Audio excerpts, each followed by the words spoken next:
Yo, what's going on, y'all? This is Marcus Rosa, aka Mazuma TV, back at y'all with some more boxing talk, man. I hope everybody's having a blessed, beautiful, positive, productive night. I hope y'all having a great day overall, man. Back at y'all with another live with some more boxing talk. We gonna currently discuss Canelo versus Terence Crawford, finalizing. Closer than the fight has ever been. We're gonna talk about Jaron Ennis and Stanionis rumors in regards to them fighting April 12th in Atlantic City. So that's a fight that's also in the works to be finalized, and then we're gonna get into some open boxing topics. I hope everybody's doing well, and I really hope y'all guys enjoy y'all Martin Luther King Day tomorrow. If y'all work for the government or whatever the case is, it's a federal holiday, so you guys will be having off. I hope y'all enjoy y'all holiday off. You know what I'm saying? So shout out to everybody that's in the building, man. Chris OY with the first comment of the day. He says rooting for Bud, men's mental health. We forgot the hashtag, my brother, but we definitely on board with you, man. And I'm definitely rooting for Bud as well. Forever dedicated. So how was your weekend? It was chilling, bro. We went up what's that move called?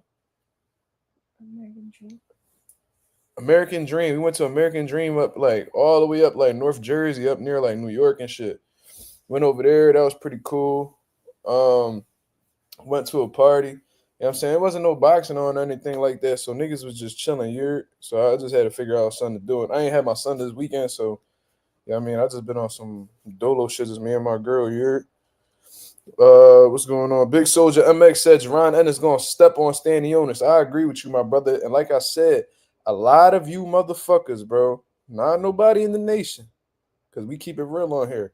A lot of you content creators, a lot of you social media, typers, whatever you want to call them, y'all owe Jaron Ennis an apology, man. Yeah, I mean, y'all owe him an apology big time. When he wasn't, on board with fighting Virgil right away, and he said that he wanted to unify, everybody was talking about that he was a duck. You know what I'm saying? Saying all this crazy shit. Whole time he working behind the scenes to make a unification fight happen, and it seems like it's on the way. You feel me? So y'all owe that man an apology. I was calling him a duck and all types of shit. Whole time he just trying to stick to his plan, just like any other boxer would. But it is what it is, man. Marissa Alvarez said, "What's up, Mazuma Nation? What's going on, Marissa? Good to see you as always. One of the biggest boxing fans I know. Shout out to Marissa." Pagay Petit said, "Bud will bite the dust against Canelo." I wouldn't expect nothing less from Pagay Petit, honestly. Yeah, man, he don't rock with black fighters all like that. I'll be seeing how the way Pagay be moving. Stop motion MMA, what up? Marissa, I hope I answered your question about how was my weekend. You know what I'm saying? I already just spoke about that. Lorenzo, what up? Coffee Plant, what up? Yeah, Coffee Plant. It's called American Dream. That shit all the way up like what was it, like East Rutherford or some shit like that? It's all the way up New Jersey. Like you can see New York skyline from where we was at. You know what I'm saying? If we would have went to Brooklyn, it probably would have been like a 15-minute drive or something. Like it was literally right there. I think the only thing that separated the mall in New York was like a bridge that was probably like 10 minutes away. So it was a good job. I never been to that mall before. We got to be better prepared next time because that one place we wanted to go to was sold out, unfortunately. So we ended up eating Five Guys, bought some like exotic candy, and then fucking yeah, I didn't buy that, but we ended up getting it, if you know what I mean, allegedly. But whatever the case is, yeah, man. So good weekend, good weekend. Today I ain't do nothing. I trained some people, cleaned the crib, watched the Eagles. The Eagles look pretty good, man. That was terrible conditions they was playing them, but they made it work. Brought that dog out, Saquon coming in clutch as always. Just beautiful, beautiful. The city on fire right now, like Philly in a different mode. You feel me? My boy Robert Jenkins in the building said Bud prevails against Canelo. What are you talking about, Petite? God damn. All right. All right. Beth Annual, what's going on? What's going on? Yeah, the Eagles on fire, bro. I love it. Yeah, you seen TikTok came back? niggas, niggas was blocked for like 12 hours. Came back around like psych, nigga. Yeah, that was a nice little break from everybody. That was a nice little TikTok break for everybody. You heard? Oh, all right, that's what's up, Beth. I see you. I see you. Teach, what up, homie? Good to see you. Oh shit, look at Marissa. Marissa said this weekend I put all my boxing stuff on shelves and up on the wall. Yo, you know what, Marissa? You doing something that I've been meaning to do for a while. Yeah, I mean, I got some autographed gloves and shit like that, man. I think I'm about to start putting them in like display cases or something. I just got them chilling like on my TV center. You know what I'm saying? Think I might just do that. I got like these I got like these picture frames that could probably be hung up with my Tito Trinidad autograph. We'll figure it out. I gotta run it through the wifey and see what she wanna do.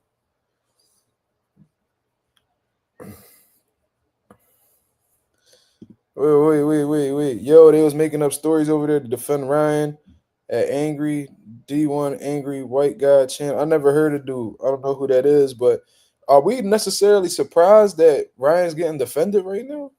Like, is that like we shouldn't be surprised at all? They've been doing that from the very beginning. This man Ryan has showed to be a compulsive liar, consistently throughout his career. Even before he fought Devin Haney, he's shown to be a liar. He's shown to be disingenuous. He's shown to go against the grain. You know what I mean? Very insecure man, if that's what you want to call him. Doesn't really truly believe in himself. All talk. And I say that because he used performance enhancement drugs because he did not believe in his abilities against somebody by the likes of Devin Haney. Even with him using performance enhancement drugs, he still lost every round that he didn't knock Devin down in. You see what I'm saying? So it's all gonna come to bite him in the ass. Karma is a motherfucker. I've experienced it in good ways. I've experienced it in bad ways. You know what I'm saying? And he's no different. He's a human just like myself. So that's just how Ryan gonna end up doing. He gonna end up going out bad, bro. Especially with Turkey Al Sheik being involved, man. Ryan Garcia really gonna get exposed. And I'm saying that motherfuckers is mentioning him as one of the four kings. How the fuck is he one of the four kings? What has he accomplished? What world title has he got him? Who the fuck has he beat? Because he did not beat Devin Haney. In reality, he did not beat Devin Haney. I don't give a fuck how much y'all try to rewrite history. The reality of the situation is he did not beat Devin Haney. You know what I'm saying? And if you do say that, you pretty much condoning a motherfucker using performance enhancement drugs to beat somebody. Are y'all boxing fans or are y'all not? Come on, man. Y'all gotta tighten up on y'all stances a little bit. But regardless, I seen people mentioning Ryan Garcia as the four kings. I said, we gonna mention the four kings now. You know what I mean? If we talking about like the 135, 140 division, then you gotta mention Dev, you gotta mention Tank, you gotta mention Shakur. That's 3 out of the 4 right there. You could probably throw a Tio in there because you know what I'm saying? He accomplished what he needed to. He did some solid shit amongst the young niggas. I ain't gonna lie to you. You know what I'm saying? But if there's any 4 kings, those are the 4. I'm not just gonna include Ryan because niggas think he handsome. It's the only reason why Ryan Garcia got is relevant. You know what I mean? It ain't because he accomplished anything or he's done anything significant in the sport. A lot of these niggas got a crush on him. They like how the way he my hair can't, my hair ain't built to be brushing back and shit like that, but they like how the way Ryan Garcia brushes hair back and put that motherfucking gel. You know what I'm saying? They like how the way he throw his left hook. You know what I'm saying? They like how the way he smell when they walk by him. Like these the type niggas that be supporting Ryan Garcia. I think that's for Seichi. One of them type niggas. Fucking weirdos. Same thing with Tank though. Tank more accomplished than Ryan, obviously. You know what I mean? I rate him higher than Ryan, obviously, but a lot of the people that be backing Tank, they be a little funny money too. You know what I'm saying? Stop motion, yo, that's some real shit, bro. Yo, I gotta highlight this comment right here. You never hear girls call him handsome, all dudes. That's not weird to y'all.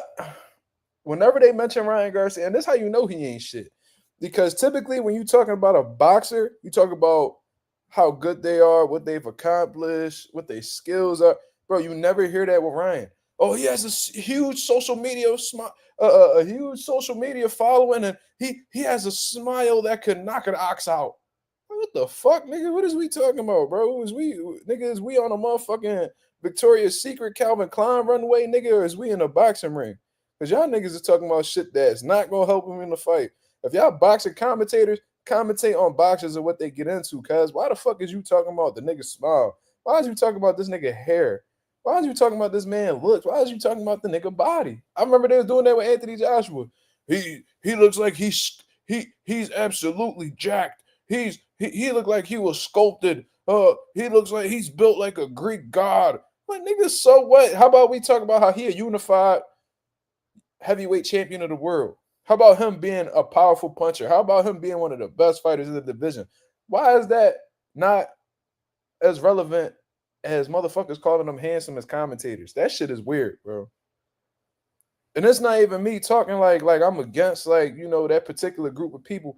It don't got nothing to do with that. It's just if we in a boxer setting, we need to be talking about boxing, not how the way motherfuckers look. You know what I'm saying? That's completely irrelevant. I never seen a nigga win a fight based off of how good he looked. Never seen that. I seen a lot of ugly niggas beat some pretty boys up. Like that shit don't work like that, cuz. You feel me? But regardless, I didn't even know how I got on that tangent. But you know, to answer that previous question, I'm not surprised people defending Ryan. That's what they gonna do. You know what I'm saying? A lot of these motherfuckers who hate Devin Haney, you know what I mean? A lot of these dudes either had fathers that wasn't there for them or had fathers that didn't do shit for them. So whenever they see a father backing their son, you know what I'm saying? Because you always peep, oh man, what? Man, let Devin speak for himself, bro. I've seen plenty of interviews where Devin spoke for himself. I've seen plenty of interviews. I've seen plenty of situations where Dev is out by himself. I only see Bill really with his son when he needs to be there. The gym, the press conferences, the weigh-ins, the fights. It's not hard to get. It's not like Schofield where it's hard to get a fucking interview without his daddy sitting in the background or sitting beside him. You know what I'm saying? So it's like, yo, on some real shit, bro, it's like a lot of these dudes, they really envy Devin in that way. They wish they had a father who backed them like that. You know what I mean? Maybe you would be something if your father gave a fuck about you or took the time to really invest himself into you. I'm forever grateful for my father for, you know, spending his time with me regardless of what we did. Nigga, we used to go fishing. Nigga, we went bowling. Man, we used to ride, man, even if we wasn't doing nothing.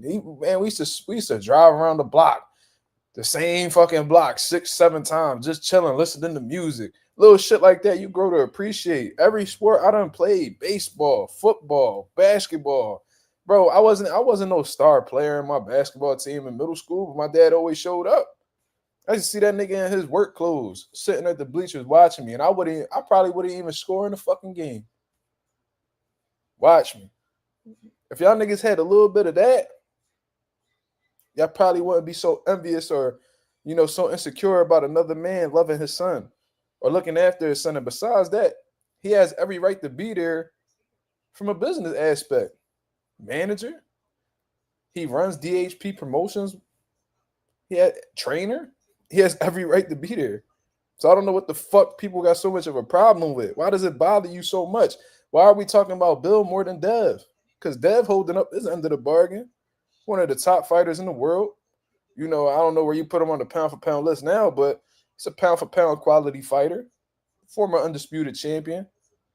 He is what T.O. claims he is, which he never was. 2-division world champion. Got some solid names on his resume. You know what I'm saying? Regis Prograis, George Kambosos, who beat T.O. You know what I'm saying? Lomachenko. He got some good shit going on. If he fight Jose Ramirez, you know what I'm saying? That's a former unified 140-pound champion right there. That's another body to add to the resume. So, you know, it is what it is, man. You know what I mean? I took these 2 days off from going live. I'm feeling rejuvenated. I'm feeling rested, revitalized. You know what I'm saying? So what we getting into first, man? Because there's a lot to talk about. There's a lot of shit that's shaking and popping. You feel what I'm saying? Diego Pacheco and Steven Nelson fight next week. Well, this weekend coming up. That's a fucking great fight, man. I'm really nervous with Pacheco, but I genuinely think he could pull it off. What else? We got February cooking up. Benavidez, Morrell. We done spoke about that a million times. The Riyadh season card on the 22nd is on and popping. Jack Catterall fighting I believe, what was that, February 15th? Who he fighting? I think he fighting Arnold Barbosa. It's a lot of good shit going on, man. Oh yeah, Linares. Linares done been around the block too. Yeah, Dice. You absolutely right. You know what I'm saying? But why would I be surprised about some coons who supporting a fucking racist? This is typical. And what's crazy is when you look at Devin Haney's comments on Instagram, Twitter, whatever the fuck the case is, bro. A lot of the people that's talking shit about Dev look like him. You know what I'm saying? They look like him, meaning same race. And it's disgusting, bro. And then you would go look at Ryan Garcia's comments and his got people who look like Dev praising Ryan. Why is that? I think it's a lot of self-hatred in the air, man. I think it's a lot of yo, let me hold on. Let me find this video. This what perfectly describe you motherfuckers. Hold on. This dumb right here. Look. This the Devin Haney haters. This dumb. Hold on. I don't want to be black. I want to be white. I don't want to be black. I want to be white. Now that's sad on the young boy behalf. You know what I'm saying? He a kid. You don't understand nothing there. I mean, obviously he was taught white supremacy very early in his age, and that needs to be addressed through therapy and talks with his parents. Be known as a you know what I'm saying? But in terms of these grown ass men fighting on social media, talking shit about Dev, you know what I mean? And they over here holding Ryan dick in their hand. This no. I don't want to be black. I want to be white. Nigga in the background said, "Man, get the fuck out of here." Yeah. These niggas out here tripping. What's wrong with these niggas, man? You say Andy Cruz might lose too? Damn, Rob, why you say that? Oh, man. Regis about to fight Oscar Duarte. Stylistically, that's a great fight. Now, can Regis turn back the clock a little bit and give Duarte some work? I don't know, man. Duarte, you know what I mean? He lost to Ryan. He got stopped by Ryan and all that. But since then, it seemed like he showed to be very resilient. You know what I'm saying? And he's been coming out, putting out some good performances, man. So, you know, Regis, he did all right for a small amount of time against Catterall, but, you know, I think his age started to show. And I think that Regis Prograis mentally is not at the same place that he was at one point in time. And what I mean by that is if you watch that fight after Catterall, he was already talking about retiring. He was talking about retiring and how he might just do bare knuckle. He ain't got it no more and shit like that. So once somebody gets in that mind frame where they're talking like that, they're very doubtful. You know what I'm saying? They're very doubtful. They don't believe in themselves. And once you're not, you know, fully, you know, invested mentally or not, you know, as 100% confident mentally, you know, it's hard to bounce back from that, especially when you're an older fighter. You feel what I'm saying? So, you know, it is what it is. Duarte is a tough challenger. That's a stocky, strong, aggressive motherfucker that like to let his hands go. So hopefully Regis could put some things together. You know what I mean? Gain it because Regis could punch too. So Regis, you know what I'm saying? He might be able to get Duarte's respect, but you know, Duarte's younger, more youthful, I guess you could say. And he's pretty confident. And then when you look over, you know, Duarte's physical attributes. He's not a small super lightweight at all. You know what I'm saying? I'm seeing right here on BoxRec 5'9" with a 71-inch arm reach. That's a great height for a 140. First of all, could easily transition to 47, and has a 5'11" reach. It's impressive. So let's see how that fight goes, man. Let's see how that fight goes. Shout out to everybody that's in the building.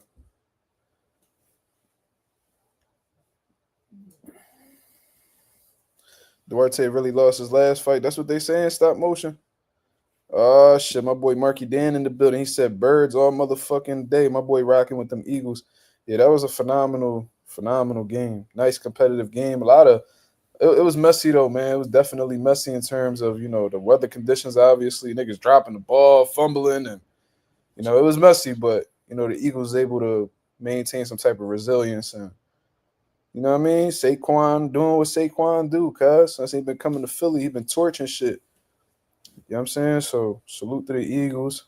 I don't know who they playing against. I think they going to the NFC East Championships or whatever the fuck it's called. Cause I'm not too big on football, and I mean, I'm just happy that they performing well because, um, I love seeing the city on a positive note. We got a lot of negative bullshit going on right now, so whatever the city's doing well, I mean, puts me in a better mind frame. You know what I'm saying? Like, share, subscribe, of course, man. In the 2 days that I've been off, let me see. I hit that 2,500 mark. I got an additional 16 subscribers. So shout out to the nation and the mob, bro. I mean, 16 subscribers for not posting anything in 2 days. Can't complain, bro. That's a nice little come up right there, man. Salute, salute, salute. Great Gambino, what up? Oh shit, I think he put the bills up. He put the bill. Oh shit, he put the bills emoji up there. Marky Dan probably gonna have a little problem with that. Stop, man. Shit hurt. Picking my scabs and shit. Washington coming to Philly next week. It's gonna be lit. Ooh. I think they beat us the last time, but I don't think we had Jalen Hurts when they won. I think they only won by like 3-2. Let me see.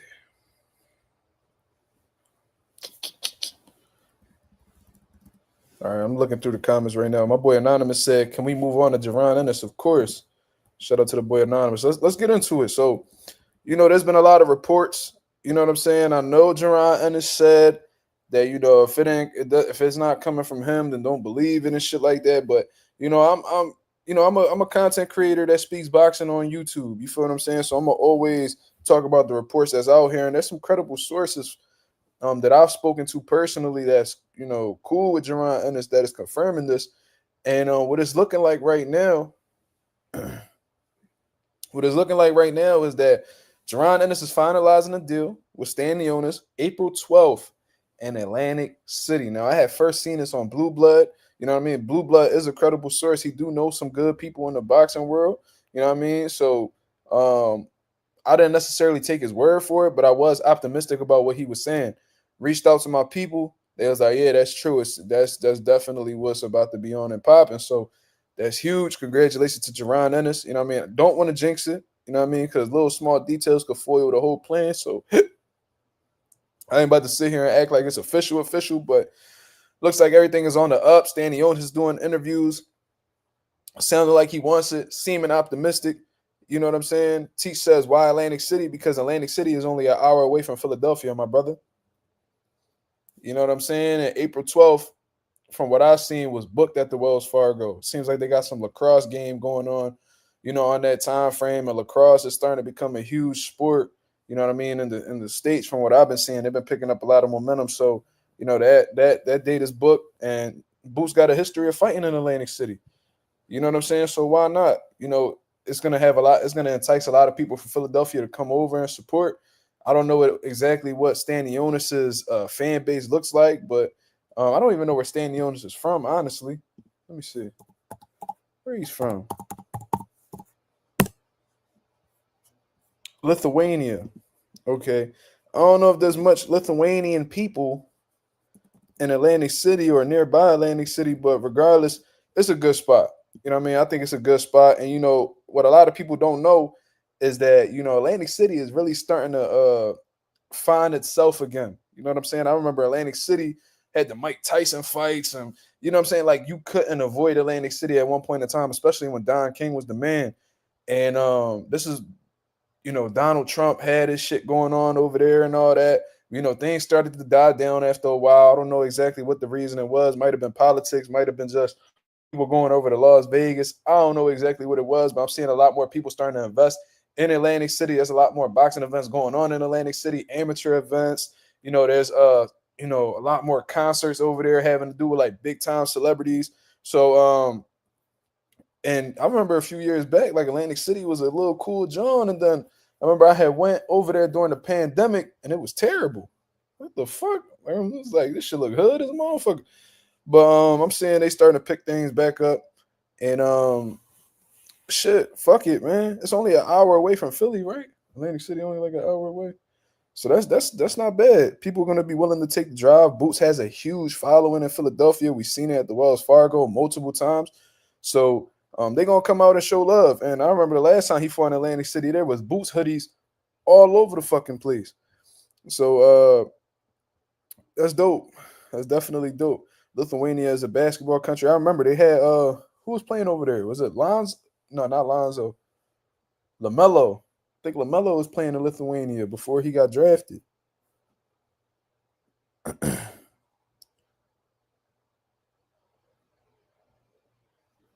You know what I mean?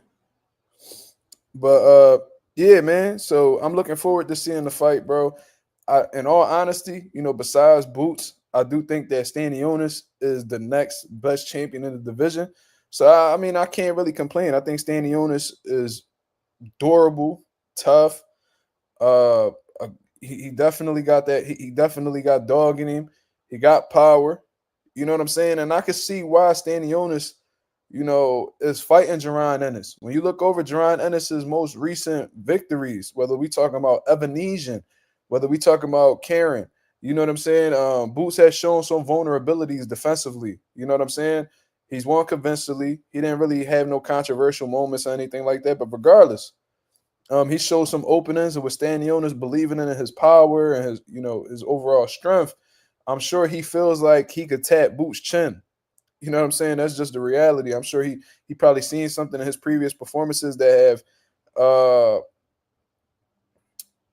you know, he's seen some performances that he felt like he could take advantage of. So I like it. You know what I mean?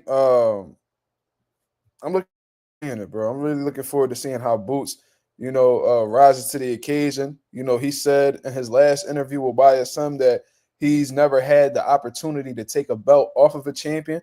Unfortunately, the IBF just handed him the belt, after they stripped Terence Crawford. And this is his opportunity to do so. So I'm sure he's going to have a great training camp. Hopefully everything goes smoothly with that, man. No injuries, no bullshit. You know what I mean? And we get a good fucking fight, bro. It's not announced yet. It's not official yet, but April 12th, we're about to hit February. Ain't that shit crazy? We about to hit February. In March, April, he gonna have a good 8 weeks. You know what I mean? Unless they announce it earlier, he probably gonna have a good 12, 10 to 8 to 10 weeks of training camp. I seen Boots already been in the gym working and doing little shit like that. So I'm sure he'll be in great shape, will be prepared very well for the opportunity. And I'm looking forward to seeing it, man, because, if Boots gets a little careless in there, Stanionis might, you know what I mean, not necessarily spark Jaron Ennis. I ain't going to say all that. I rock with Boots heavy, but, he could give him like some obstacles to get through. You feel what I'm saying? So looking forward to it. Really, really looking forward to it. It's a great fight. And the Boots becoming unified, that'll be a beautiful thing to see. We haven't had a unified champion since Stephen Fulton. So looking forward to that. Looking forward to that. You know what I mean? After Stanionis, Norman Jr. next. Well, stop motion. It seems like Boots is not going to get to that point, and I'm gonna tell you why. Seems like Turkey Al Sheik trying to put that boy Boots in the mix with some great fights later on this year. I think Brian Norman's still gonna fight that Derek Cuevas kid. Why? I don't fucking know. But regardless, it seemed like Turkey Al Sheik trying to throw that boy in the mix, and it's probably gonna line him up with Teofimo Lopez at the end of this year. I'm sure that's going to be a welterweight contest. I'm sure with the money that they're going to be giving Jaron Ennis, he'll stick around at that weight to get that fight. Boots has shown, interest in fighting Teofimo Lopez, not above being unified, but he's shown interest nonetheless. So I think he's going to end up fighting Teofimo Lopez if Teofimo Lopez doesn't back off the block. I see him absolutely dog walking Teofimo Lopez, beating the dog shit out of him. And then Turkey Al Sheik, usually when he speaks these things, they seem to come to reality just because he is that powerful of a figure in boxing right now. He's going to take the winner of Haney and Ryan Garcia. Now, that's fucking crazy to me because I would have never imagined Devin Haney and Jaron Ennis crossing paths. I would have never have imagined Ryan Garcia and Boots crossing paths if we just go back a year or two ago. But it seems like it's more common than not. There was a lot of people that was imagining Bud fighting Canelo Alvarez, and now look how fast this shit is about to come together. They already, bro. This man Canelo said late last year, I'm just chilling with my family right now. I ain't gonna be talking boxing. I'm not gonna be talking business, with boxing or anything like that till January. We midway through January, and the fight is already about to be finalized. And this shit is for September. Turkey Al-Sheikh don't play, y'all. You know what I'm saying? Like, he don't play. So, typically when Turkey Al-Sheikh say shit, he's serious. He's been consistent so far, and we might just see Boots in the mix with these, with these guys. Now, do I think Devin Haney takes that challenge? I don't think he does, bro. And this is not me just, talking crazy about Dev, acting like he a bitch or anything like that. I think he got the heart of a lion, based off of what I've seen. But I don't know if they really want to go through that, bro. To be honest, I don't think they really want to go through that style. I think, I don't think Haney got anything for Boots. I don't know if he gives Boots anything to really have trouble with. The jab, that's a good jab, not gonna lie to you, but we seen Devin Haney's jab not be as effective against southpaws, and Jaron Ennis could switch, quite fluidly. I just don't see stylistically how Devin Haney is successful throughout the course of 12 rounds without getting hit by somebody as fast, powerful, explosive, intelligent as Jaron Ennis. But, we'll see. You know what I mean? Maybe I'm just digging too deep into it. Stop Motion said, I hope Big Boots becomes undisputed. That'd be dope to see, man. I would love to see a Philadelphia fighter who happens to be one of my favorite fighters grab all 4 belts. You know what I'm saying? But and it's unfortunate, but we've seen Boots' tone change in terms of, exactly what his goals are. Because I remember he was saying he want all the belts. He want all the belts. He want all the belts. Just saying this not too long ago. And it seems like because of the politics of boxing, how he's been struggling to make fights, seems like his stance switched just a little bit in terms of, I just want to unify and then move up. I want to take a belt off a champion, then move up. So it seemed like, he's lowered his expectations in all honesty because he know that it's tough to make these fights, man. You know what I mean? Big Chris, shout out to Big Chris. He said, what do you think is next for Keyshawn when he beats Baranchek for the WBO? Well, we know historically that Top Rank likes to keep their shit in-house, just like a lot of promoters. Why would they want to cut a check with another promoter when they can just keep all the bread to themselves? The IBF is associated with Top Rank at this point because Lomachenko currently has it. You know what I'm saying? He's having trouble with his back or some shit like that. So, he on standby right now. So Raymond Mordecai is about to face somebody for the IBF interim. So they might just try to line that up. You know what I mean? Top Rank takes care of their champions. You know what I mean? They like to do unification fights if it's within their stable. So I could see Keyshawn, getting that WBO title if he's successful with Baranchek. You know what I mean? Possibly getting a title defense in Virginia or whatever the case is. Then at the end of the year or whatever, whenever it is, unifying for the IBF. They're not going to give that opportunity to Shakur. He burnt that bridge. You know what I mean? But with Keyshawn still being with Top Rank, you know what I mean? They're going to take care of their fighter. So I just think that's what's in line with Top Rank and what their intentions are, with Keyshawn Davis. There's 42 people in the building. It should be 42 likes. I know there's a lot of haters in here who just like to watch me from a distance because they like how the way I talk this boxing shit, but they don't want to give me no credit. But let's try to get as close as possible, yo. He said, I don't think it happens. I think Boots going to go for the titles. I agree with Greg Hackett. I mean, if the opportunity is there, I could see Boots taking it. However, we've seen historically that he's been having trouble making these fights happen. You know what I'm saying? And it seems like Turkey Al-Sheikh not really too caring about Boots becoming undisputed. I think that his main thing is just making big fights. Turkey wants to make big fights. And if he feels like, a name is more important than, somebody else who holds a title in the division, he's going to offer that. And, it's hard to say no to Turkey Al-Sheikh. Not because he's an influential figure, but the bag be so significant. then why wouldn't Boots look down in that direction? It's definitely something that he's gonna consider. You know what I'm saying?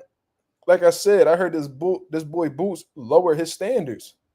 You know what I mean? Because he's been having so much trouble getting these fights together with Norman. You know, Barrios won't even pay this man any mind. You know what I'm saying? So, and he's currently working on Stanionis. So, you know, after Stanionis, would Norman consider the fight? Possibly. You know, I just don't know what Barrios doing. I don't fucking know. But regardless, we'll see. We'll see. We'll see. But like Stop Motion said, you know, there is some doubts that T.O. will actually take the fight. You feel me? So I think that'll play a part more than anything. That'll probably make Boost consider just continue to go after the belts when he see that T.O. full of shit and don't actually want to rumble nobody. You feel what I'm saying? I said Barrios is holding that WBC hostage. Shit. He almost gave that fucking belt up, fucking with Abel Ramos. Abel had that boy on Queer Street. He almost gave that belt up. That boy grip was slipping on that title. You gotta be careful, cuz these motherfuckers dangerous out here. You struggling with Abel. I can only imagine what you'll go through with one of these top guys. I can only imagine what you'll go through with these top guys or the other champions, because you looking like food for, you know, all of them, to be real with you. If Norman hit you with that same shit Abel hit you with, or Stanionis, I'm not even gonna talk about Boots. I don't know if you make it out.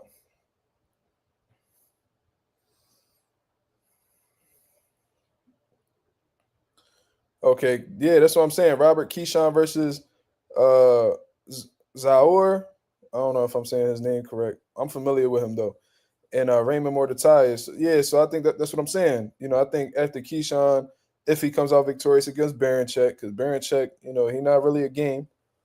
I think that his next fight will be a unification for the IBF, or at least that'll be in line. That'll be something that'll be put in play. Like Quan Williams versus Frank Martin just might happen. Okay.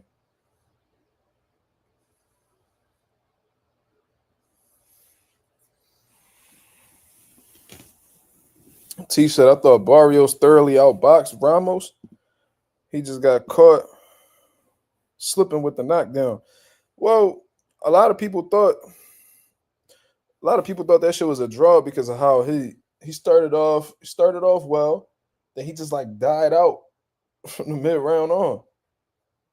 You know what I'm saying? I think that's what it was, in all honesty. And then when he got hurt, it seemed like his momentum completely went down the drain, and he no longer had, you know, control over the fight. So it might have been a lot of swing rounds there. You know what I mean? That the judges saw. So that's probably what happened. Yeah, like Barrios completely lost control. Like he was doing himself, offense looking sharp. Everything was just clicking. Then all of a sudden, it's like when you driving a car, everything riding smooth, and you know what I mean? All of a sudden, the bitch turned off. You could be at a stop sign, or you know what I mean? You come to a stop, and now your car don't want to turn on. I was like, what the fuck? Then it's just a shaky ass ride all the way to your destination. I was like, damn, what happened? Like it was just driving smooth. You know what I mean? It was confusing like that. hmm I wasn't mad at the draw at all. I'm gonna say that. Like they could have said Barrios won, and I wasn't tripping, but um, I ain't tripping at the draw. You know what I mean? Shout out to everybody that's in the building, man. We got 39 people, man. Shout out to everybody that's coming through and showing love. We spoke about Canelo, Terence Crawford. Well, we didn't really even speak about that, honestly. I done spoke about this multiple times, man. You know what I mean, that's not the fight that I truly desire. You know what I mean? But it's something that Bud truly desires, and he's fully confident in his abilities. I seen Crawford's coach, Coach Red. What's his name? Is his name Coach Red? Talking crazy. He said Bud gonna beat the shit out of you, and all. And you know, Canelo Alvarez throwing his little shots at Bud, saying how he only beat one good fighter, and Earl Spence didn't really beat nobody else, and Bud like pretty much saying like, yo, you know what I'm saying? You talking that shit. Pretty much like, watch this. He like, watch this. So I mean, there's a little bit of tension in the room. Bud feeling disrespected. Canelo not thinking too much of him.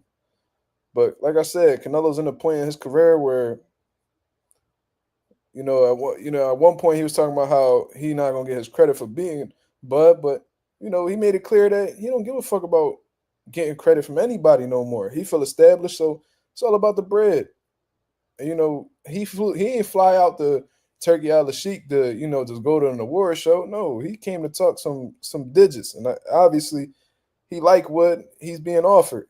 So yeah, man, it is what it is. Ain't nothing really much to really say about that. At one point in time, I thought that fight was far fetched. Canelo seemed a bit, stern on not fighting him, but you know what I mean. Canelo can be bought. You know what I mean. He can be bought. If Bud somehow beats Canelo, bro, I'll be hyped. Cause I swear to God, I'll be so happy for Bud that he can just go ahead and retire. Go ahead and retire, bro. Just go out on that note. Fuck it. You know what I mean? Fuck a rematch, all that shit. Get that fight, ride off into the sunset. Do what Roy Jones should have did with John Ruiz, cuz. Go out on your terms. Bo Mac told me right on here on Mazuma TV. He said he fight Bud fight Canelo. He most likely he gonna be done. Go ahead. Turkey gave Canelo 100 M's. Who knows, bro? Who knows? These niggas just throwing money out the motherfucking window. Beth Annual said, "Is there rumors of Bud versus Derevchenko at 160?" Yeah, I seen that post. I ain't hear nothing about that. You know what I mean? But if I'm Bud, I ain't worried about doing no tune-ups with nobody, bro. I will use that time frame to just acclimate to the weight somehow, bro. If the fight gets finalized and done for September, and we in the first month of the year, I don't know if I'm taking any fights in between that could fuck that fight up for me. I don't know if I'm doing that. You feel what I'm saying? I would just work them 8 months. I would just put myself in the best position possible to beat Canelo. Put that weight, add that muscle on. You know what I mean? Get that work in, strategize, all that. Just lock in. That's what I would do. While Canelo out here counting his money over here, fucking on his little holes or whatever, I'll just be locked in like a scientist.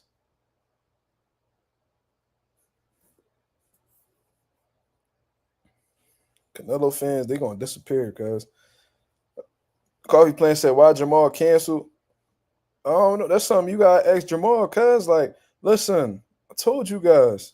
And I don't know why the fuck you motherfuckers don't listen to me when it comes to Jermall. I'm not talking about the nation. I'm just speaking in general, people. Jermall Charlo is no longer invested in boxing. You see what I'm saying? He got a whole lot of shit going on in terms of bad habits, family issues that he's expressed publicly.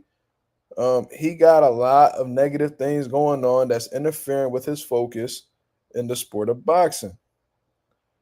When you have those situations going on and they seem to cloud your mind, and the only way you can ease your mind is by sipping on alcohol, is bound to become your detriment. And we all know that liquor has no space in the sport of boxing. We've also seen lives where Jermall Charlo has went on drunk, talking to people saying how he don't want to box no more. When you have that mentality, it's very hard for you to get back in the gym. It's very hard to bounce back psychologically. Jermall Charlo might still have it physically. He hasn't really taken any punishment. He's still young. But when you are not invested mentally, it's just as good as not being there physically. You need both in order to operate at a high level. Jermall Charlo has a beautiful quote. He said, when your mind and your body are in tune with each other, that's when you're in your prime. He said that himself, and I thought that was one of the most, solid quotes I ever heard in boxing. With that being known, and this coming out of Jermall Charlo's mouth, his mind is not in tune with his body. So am I surprised that he pulled out of a fight? Absolutely not. He not in no gym. He going through some real life shit. He not worried about boxing. He got money, y'all. He not like he broke starving for a paycheck. Bro, he was one of the big stars that was around when Al Heyman was cutting them crazy ass checks. He got money to blow. He not tripping. I'm sure he got investments going on. Al done put him in a real lucrative spot in life. You know what I mean? He would have fought Thomas Lamana. I know Thomas Lamana personally. I just spoke to him a couple months ago. What was it, like 1 or 2 months ago? Thomas Lamana can't beat no Jermall Charlo. They knew that was a tune-up fight. That was easy pickings. But it don't matter whether it's easy pickings or not. If you're not invested, you're not invested. He got other shit going on that he's fighting that's a lot bigger than boxing. So, I was never the biggest Jermall Charlo fan, but I am wishing that he bounces back psychologically. Not for the sake of boxing, because I feel like that's a bit selfish, but for himself and his kids. You know what I mean? So I'm going to just say that. If Bud was at least a 160 pounder, I would pick him. Hey, man. Like I said, that's going to be an uphill battle for Bud.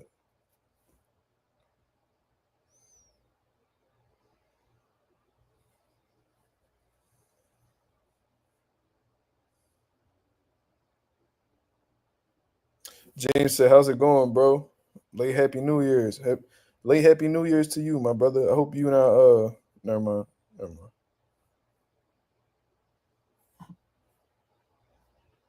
Jermall in his prime could beat Benavidez. I don't know about that, Robert. I don't know that. I don't know that. Jermall is dangerous, good jab, good composure, good uh aggression, controlled aggression, powerful, strong. But I don't know if he would have had, because he is big. He was a big 54, solid 160. But Benavidez is a different level in terms of size. I don't know if he would have dealt well with the pressure, the volume, the combination punching of a Benavidez. And I think against Benavidez, he would have been on the back foot. And we never really see Jermall. I've never seen Jermall on the back foot, consistently and actually look successful at doing it. You know what I mean? So I don't know. That'd have been a great fight though. And he had the opportunity to fight Benavidez, but he was ducking. You know what I'm saying? We just keep it real. He was definitely ducking, telling him he need to get a COVID shot and all this crazy shit. Made it seem like Benavidez wasn't worthy. And look how them tables turn, y'all. Jermall ain't got shit going on. Benavidez got it going on. You know what I mean? One of the best fights to be made in 2025 so far. So, hey, man, it is what it is.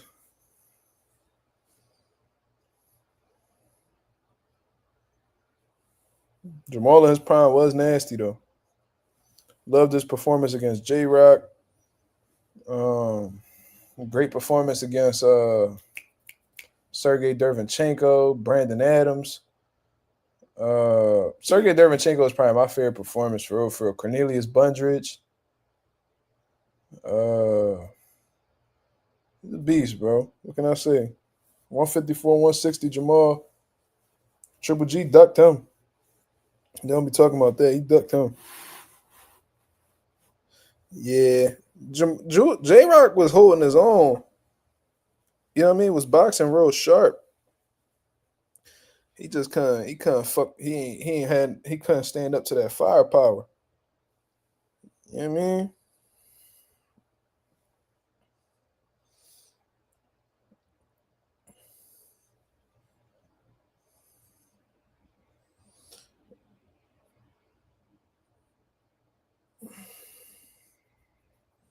Spencer Canelo, that would be fucking goaded. PBC was trying to put that together. That was something that they was talking about. They was trying to get Earl to fight Canelo for a long time. That shit just never came to reality. And, Bud derailed Spence's career in general. So that shit fucked everything up. The Austin Trout fight was a good fight. Yes, it was. It was a good fight. Yep. Triple G wasted the later half of his career chasing Canelo. Yep. He was just because I think once Triple G got that payday, I think that's all he grew to really care about. You know what I mean? He didn't want to settle for less. And plus, he didn't really feel like he ever lost to Canelo. So he like, man, I ain't worried about any other fight. I need this shit back. But by the time they got to the third fight, Triple G was done.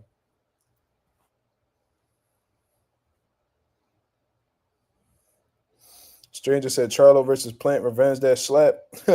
I agree with you. But where Charlo is at right now, he better stay away from Plant.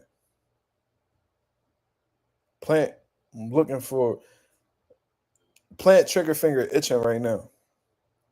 Charlo, his mind too far gone. You know what I mean? Like they got two different mindsets right now. Jermall not worried about Plant. Plant looking to catch something. He look like he trying to get into something. You feel me? James said, I'm late to the show, but who do you have against Benavidez and Morrell? I done sent it multiple times. I spoke about it at the gym earlier today with my clients. Got Benavidez winning. I don't know if he stops Morrell. I've seen some people picking the late stoppage. I can't be too confident on the knockout because I never really seen Morrell,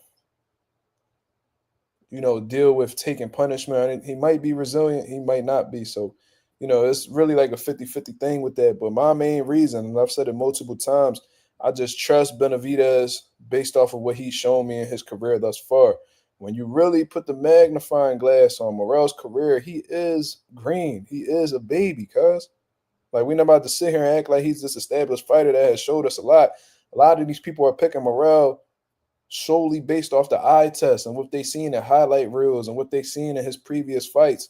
He hasn't faced any top contenders, in my opinion. He hasn't faced any world champions, in my opinion. You know what I'm saying? He's never even had a legit title. He's had regular titles and things of that nature. And, I understand why he wasn't in position to get those major world titles. Canelo was holding that division hostage. But, Morrell, he showed some immaturity in his last fight, man. He showed a lack of experience in his last fight. It seemed like Morrell's in this space in his career where he's just in love with his power. And when you listen to his interviews, he's always talking about power, always talking about power. This the thing. Once you fighting at an elite level, which Benavidez is at an elite level, I think it's going to take more than power to really neutralize a motherfucker. You feel me? Deontay Wilder learned it that way. George Foreman learned it that way. All the big punchers that we've seen historically in boxing have learned that power isn't everything, because they slowly but surely have gotten silenced, humbled by a guy who wasn't labeled to be a big puncher or not as big of a puncher as them. You feel me? So David Morrell, he's shown a lot of green qualities in his last fight. And if you're struggling with a motherfucker like Hot Rod, Benavidez is coming out with something that's a whole lot more complicated than that, a lot more frustrating than that. You know what I mean? So can Morrell pull off the upset? Yes, he's very dangerous in the qualities that he's shown thus far. But I do trust Benavidez more based off of his character. I've seen this man go through adversity. We haven't even seen Morrell get knocked down. Of course, he was a great amateur. This is the pros, though, man. How do we know Morrell is going to react well to getting knocked down? How do we know that he's going to react well to a cut? How do we know that he's going to react well when he's down on the cards? How do we know he's going to be able to take punishment? There's a lot of things that we don't know about Morrell. He could very well be the goods, but there's a lot I don't know. And typically, when I don't know a lot about something, it's hard for me to invest into it. That's just me personally. Like, if I don't know enough about something, like if you putting out a business proposal and there's a lot more questions than answers you giving me, it's not a strong likelihood that I'm gonna put my money into it or invest into it overall. That's how I feel about fighters. You feel what I'm saying? So Morrell, dangerous, talented, shit. Benavidez lacking, he could get put on his ass. But I think Benavidez is the more experienced fighter, and I think it's gonna show. And this is the thing too, y'all play like Benavidez don't got skills. You know what I'm saying? Like, Benavidez, is he the most elusive motherfucker? No, but I've seen him utilize head movement. I've seen him catch shots. I've seen him get out of range and make dudes miss completely. How many fights have we seen Benavidez really beat the fuck up or really damage? Not much. So there's a way about how the way he goes about his fights that he avoids damage. He got an underrated jab, great combination punching, precise body shots. I've seen him take all the gas out of Plant Tank with a body shot. I've seen him do the same shit with Demetrius Andrade. You know what I'm saying? And I'm seeing Morrell, and this could be him just trash talking just to get in his head psychologically, but I've seen him like underestimating Benavidez in the power department. And it's like, that's cool. You might very well be the bigger puncher, but you being the bigger puncher don't mean that you have the chin necessary to take his power. You feel what I'm saying? Like if me and you going back and forth, and in my heart I feel like I'm the bigger puncher, that don't mean that you can't hurt me. You could very much I'm like, all right, because it could very well be a situation where it's like, yeah, Morrell, he the bigger puncher, but that don't mean he could take Benavidez's power. You know what I'm saying? So we'll see. We'll see. Everybody talking about what type of damage Morrell could do, but Benavidez, he could do damage too. And everybody talking about how Morrell might hurt Benavidez. The tables could very well be flipped. And Morrell hasn't really shown you that he could get through them type of situations. So a lot of you guys, and I'm not knocking it. You know what I mean? I had that debate with KO86. That man looked me dead in my eyes on camera and told me that Abdullah Mason will beat Shakur Stevenson. And I said, how? He said, based off the eye test. I said, that's all you need? That's all you need to. It's just my opinion, bro. You got your opinion, I got mine. All right, cool. I look at your opinion as a little bit flaky. I mean, it's hard for me to respect opinions when you don't got much back in it, but to each his own. You feel what I mean? To each his own. So, that's what a lot of people going off of. That's your prerogative. But, I need a little bit more reassurance before I do a pick. And I just feel like it's more leaning towards Benavidez in terms of pros than Morrell. So, that was a long, drawn-out answer. But I got Benavidez. I got him winning. I don't know how he wins. But I got David Benavidez winning. James said, I'm not sure Morrell entered Vada yet, but it looks suspicious. Other fighters believe he's on the sauce as well. Yeah, I've seen Ejbeko talk about it. I've seen Calvin Henderson, who I know personally. He came to my gym to spar Atifo Burlton back when he was fighting Morrell, ironically. So he visited our gym. He traveled all the way. I think he's from Texas or somewhere in Arkansas. He had flew out to Philadelphia to get sparring with Atifo Burlton when he was getting ready to fight David Morrell. He spoke out about it. And then Ejbeko spoke out about it. And what was kind of crazy, about them speaking about the Morrell situation is that their stories were pretty much identical. So it's like I can only imagine what Morrell's previous opponents, if they spoke out what they had to say. It's very suspicious in all honesty. I doubt that Calvin Henderson and Ejbeko, worked together to create that story. It seemed like that was their own perspectives.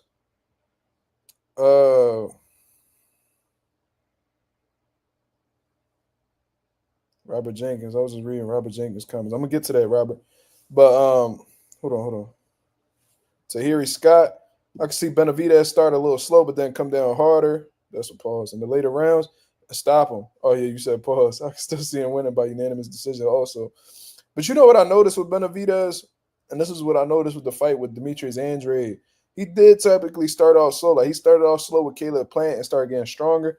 But with Demetrius Andrade, I think he noticed a weakness in his game in terms of starting slow, because that is a flaw. You know what I'm saying? Losing rounds ain't nothing cool about losing them early rounds. You feel me? You should, as a fighter, you should want to win as many rounds as possible. But I've seen Benavidez get to it right away. Right away.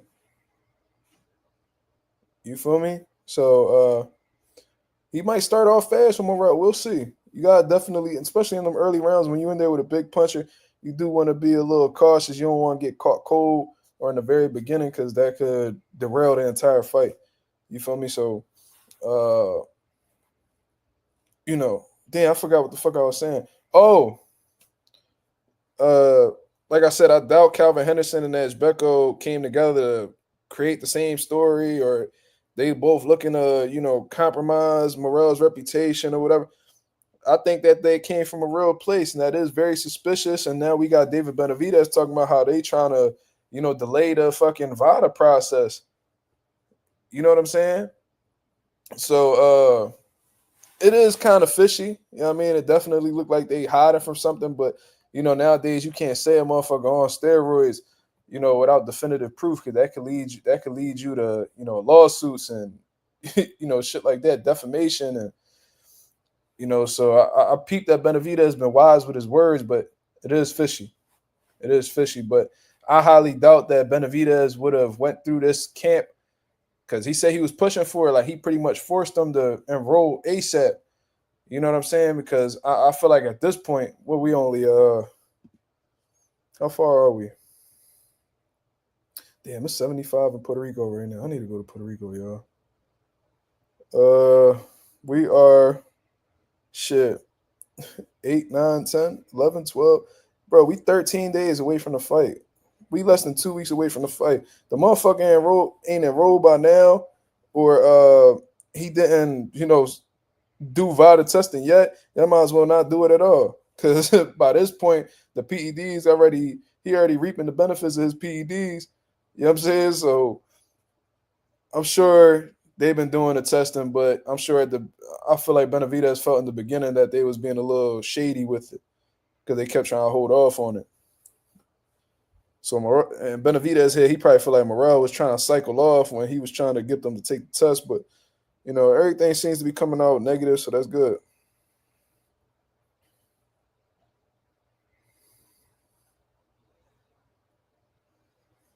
Tank is a slow starter. I usually notice that with punchers.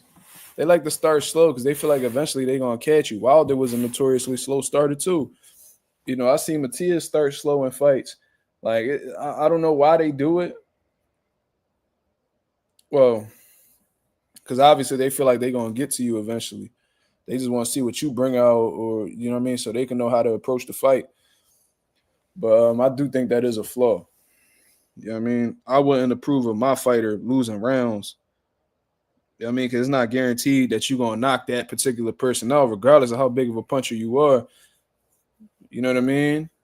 Like Wilder one of the biggest punchers of this era. He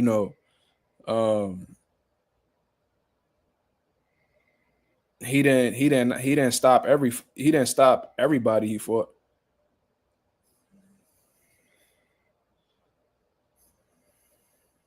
George Foreman used to get right with the shits. Yeah, George Foreman ain't play that. He was coming to knock your shit loose. James said the kid Abdullah Mason is good, but to say he beat Shakur is crazy. Maybe in about 5 years after he's fought top guys, we would actually know. I agree with you. And that was the standpoint that I was making. Well, I wasn't even making a standpoint. I just heard him say that, and I was like, okay. I mean, that's your opinion, but I want to know why you think that. Because I'm not the type of person to just hear something and just jump, whoa, what the fuck you? I want to know why you think that. I want to understand your way of thinking. But when he said it was like, oh, just off the eye test, he got longer reach. You know what I mean? He said like basic shit. Like he pretty much took like a stat sheet of both of them. Be like, oh, he's taller than Shakur. He has a longer reach, as if that don't always necessarily, just because if me and you boxing, me and you me or one of the 47 people that's in the building, if me and you boxing, I'm 5'9", right? Let's say you 5'6". That don't necessarily mean that that's gonna be a factor in the fight. You know what I mean? And not just because you're taller don't mean that is necessarily an advantage.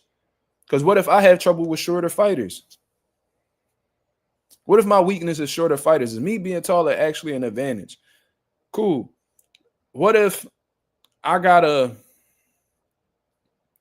6-foot reach and they got a 5'6" reach? What if I'm an inside fighter? What if I happen to be an inside fighter? Does my reach necessarily play as an advantage? So when I was hearing that, I'm like, all right, he got the longer reach, but that I don't necessarily mean he has an advantage. Because what if Shakur stylistically is able to neutralize his reach? These are things that we gotta think about. People like, yeah, it's not always. It depends on the style. The style dictates whether that's an advantage or not. The style between the two fighters will show in reality whether those physical attributes are an advantage or a disadvantage. I could be 6'3", but if my kryptonite is shorter pressure fighters, then that person being 5'8" might not play. It won't play to my advantage. It'll play to my disadvantage. So people just gotta really think about shit before they say it. But like I said, if you want to go off the eye test, that's your prerogative. But that's not sturdy enough for me. You know what I mean? I need more reassurance than that. Exactly. Fundora reach didn't stop him from getting slept by Mendoza. That's a fact. Now, if I sat here and I told you guys, oh, Fundora gonna beat Brian Mendoza because he got the longer reach, he's taller. All right, but stylistically, he doesn't use those attributes to his advantage. So how good is it really? You see what I'm saying? You gotta really think about these things, man.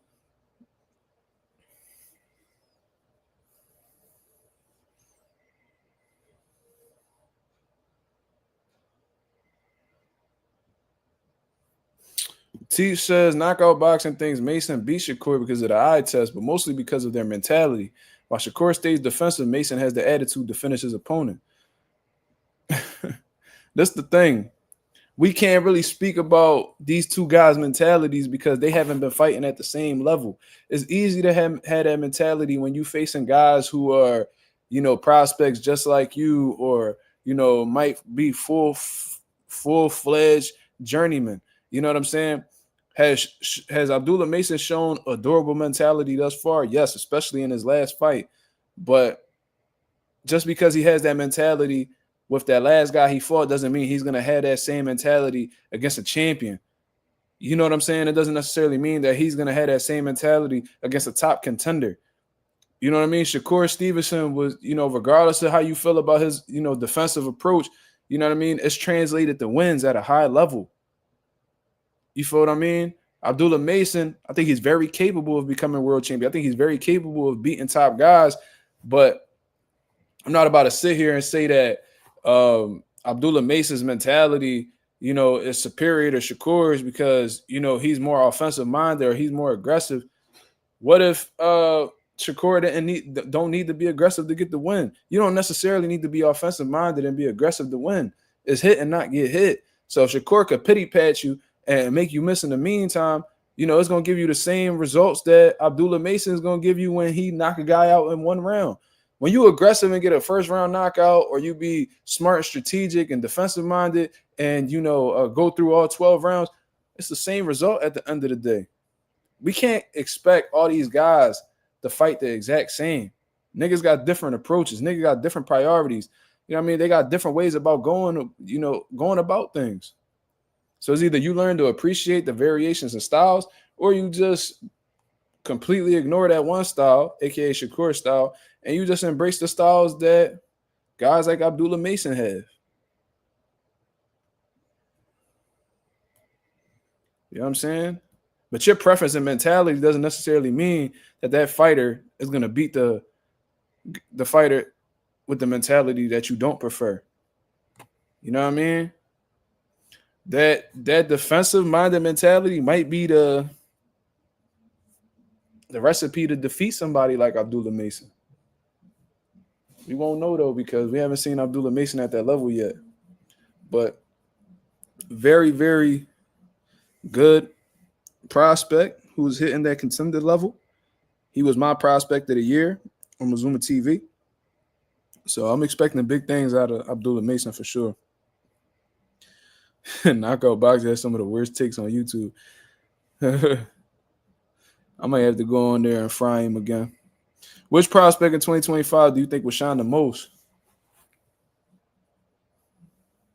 I like that kid, Keith Cologne. Moses Atum, I think he gonna continue to do his thing.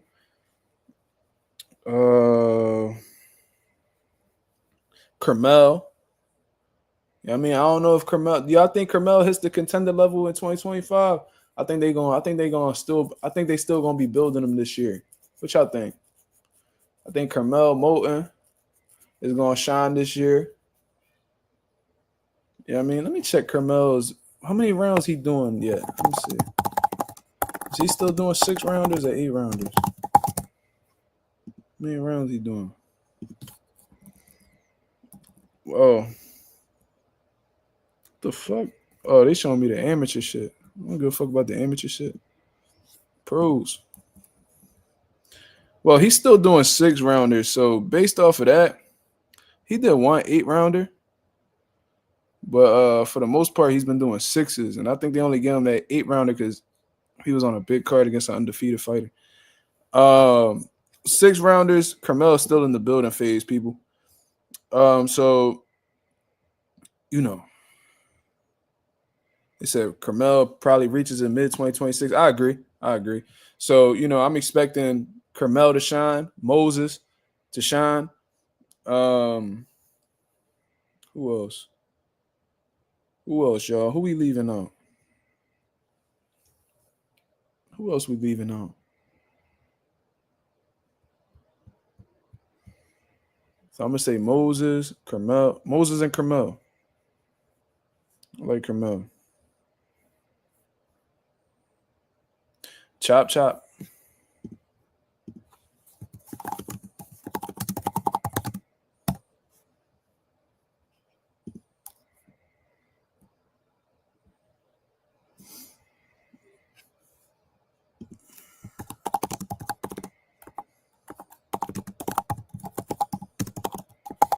Let me see where he's at. His career, 12-0. He's in the 8-round stage right now, so he's a little bit ahead of Carmel. 12 fights. And I'm saying ahead of Carmel, not in terms of skill set, but development.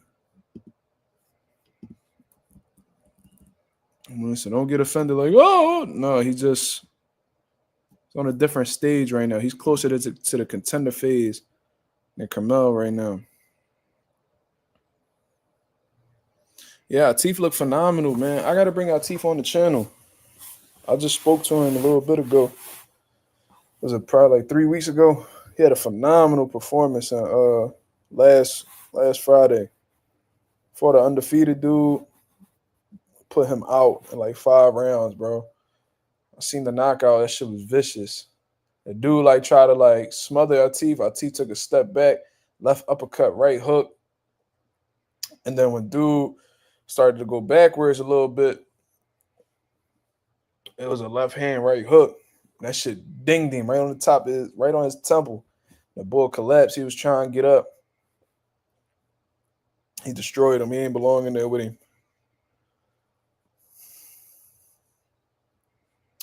Boxing nerd, yeah. So Atif is the truth. You know what I mean?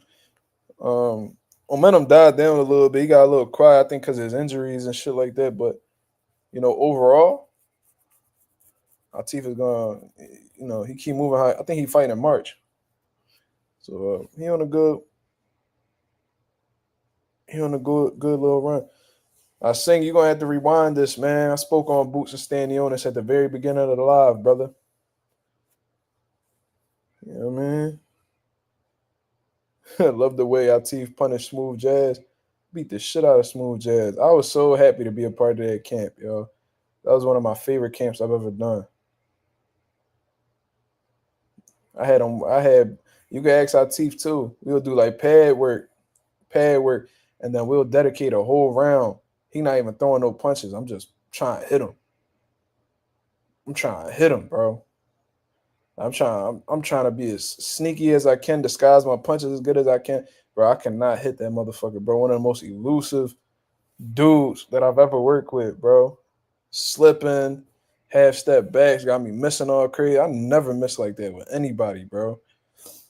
I'm trying to hit him to the body, hit him up top, bro. I might just graze our teeth, bro. You know what I mean? His defense was shitty sharp against smooth jazz. He punished him, bro. And then, when we was getting our teeth ready for his pro debut, we had the promoter come through. And trust me, I ain't felt power like our teeth, like on the pads. It's very rare. There's only a couple fighters that I've held pads for that had that same kind of thump. You know what I mean? So I'm like, if I teeth, and this is when he was hitting the pads with 10-ounce gloves. I'm like, yo, if he hits somebody with this shit, these niggas going out. And I had the promoter. He was like, can he punch? Because like in the amateurs, I guess he wasn't particularly known as a puncher. I'm like, yo, he could fucking punch. I told the promoter, I said, he could fucking punch. Trust me. I said he catch that dude clean, he gonna stop him. And his fucking knockout ratio, he like 12-0 with like 10 knockouts. So that speaks for itself. That's an 83% knockout ratio. You know what I mean? So T's been punching, bro. I'm surprised he wasn't known as a puncher in the amateurs because the way them punches felt, crazy. Do I rock with Quinn? I think he's very talented. I think he's very talented and he got a lot of potential. It's all about how they build him, though. You know what I'm saying? Because um, he did win the nationals and shit like that. But in terms of like being like a long, like being in the amateurs a long time, I think he started like I don't even think he had that many amateur fights. Let me see. It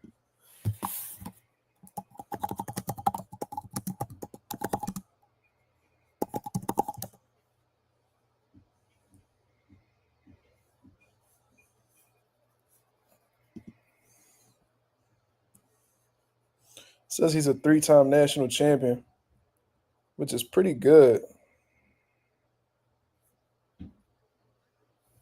Why are they saying his amateur record was 9-5 when he fought Carmelo? Let me see. That was his record. Ain't no way. He was 9-5 when he fought Carmelo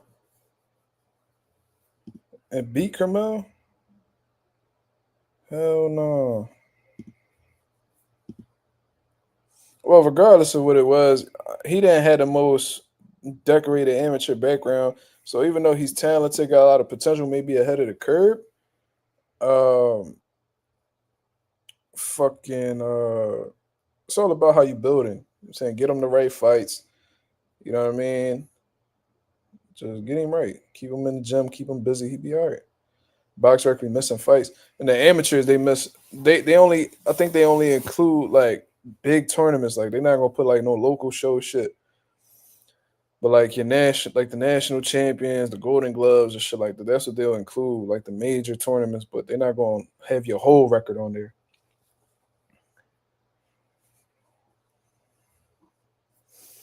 Yeah, Zach Quinn came talking crazy to me, but he a kid. I'm saying so. I don't even be stressing young bulls like. You know what I mean? Young bulls got a hard time getting to me. I'm saying I don't go back and forth with kids, bro. I'm about to be 30. I ain't worried about these little niggas, bro.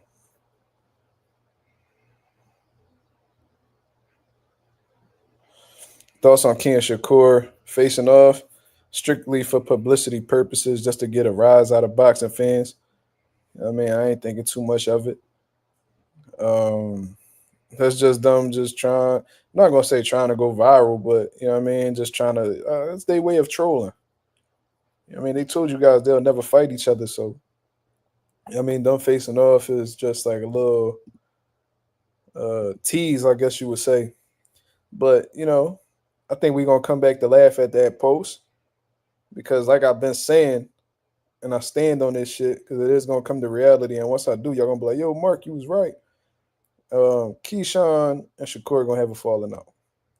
Yeah, I mean, not because anything crazy personal, but just based off of competition, bro. You know what I mean?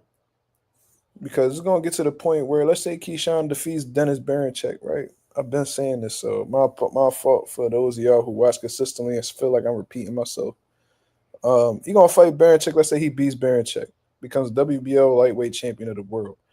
Now, you're not gonna be able to do an interview without you being compared to your best friend, your brother, Shakur Stevenson, because y'all both champions in the same division, right?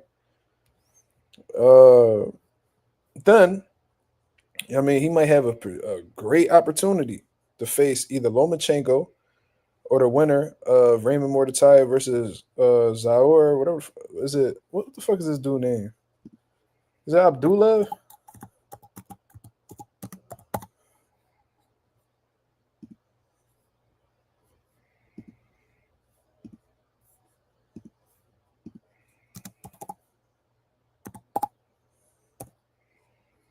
Yeah, it's Abdullah. So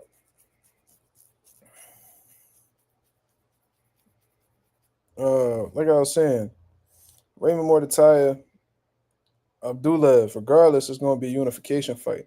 So let's say Keyshawn fights Mordecai, Zaur Abdullah, winner, or maybe even fights Lomachenko if he bounces back off of that back injury. He becomes unified champion of the division. So not only are you going to be compared to Shakur Stevenson even more, but now there's going to be, are you the man of the division? And Keyshawn, he's not somebody who really, censors himself or anything like that. He gonna tell you he the man. And what you think? Shakur gonna be like, oh yeah, he the man. Shakur too much of a competitor to ever submit to any other man that's in his weight class. They gonna have a back and forth. That shit gonna turn sour. Guarantee you. Guarantee you. That shit gonna go left. Shakur got too much pride, too much of a competitor to let another nigga say that he better than him. And Keyshawn the same way. Bro, they in this shit to be the top dog. Two alpha males can't coexist.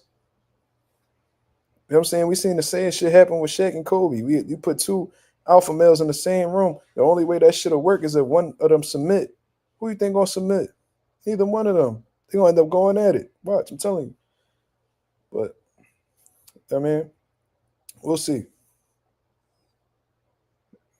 I don't think any of them gonna talk bad about each other. I think what's gonna start it up is the media gonna put one of them in a position to say that they're better than the other. Somebody gonna get in their feelings and disagree. They gonna go back and forth publicly. It's gonna go left. Once the media get a hold of that, it's over. Watch.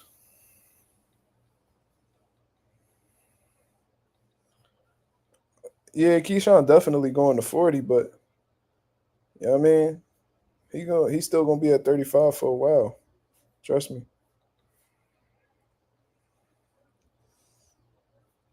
Oh, you meant to say Ryle versus Antuanne. My boy Anonymous asking me what I think about that.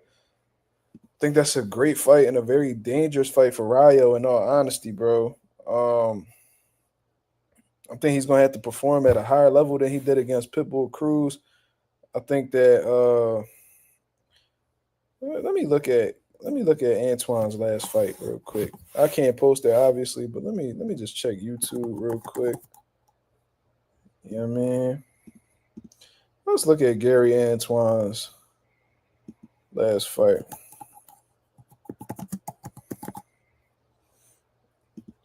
I think his last fight was against Puello. Let's just check some highlights real quick.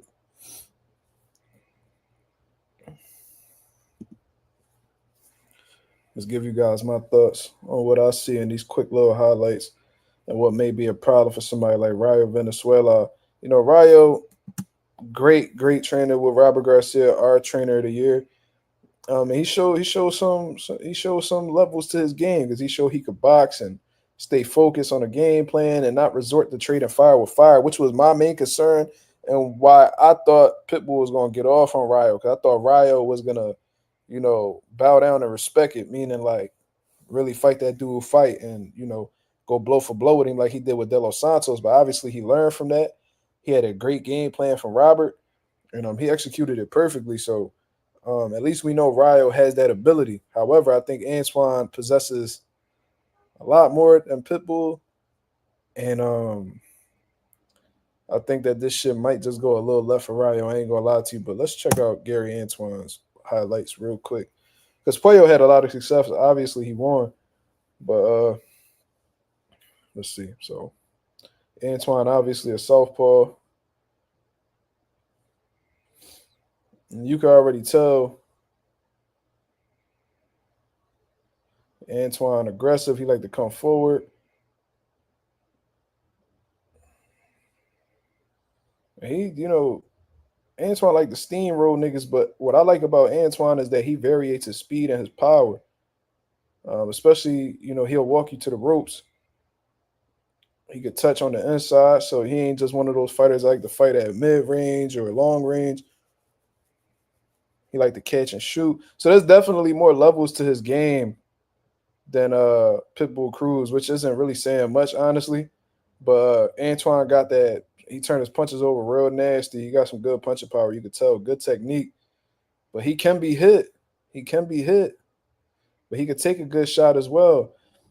Antuanne could be outboxed if we being real. But does Ryo have that level? He has the boxing necessary to defeat a Pitbull.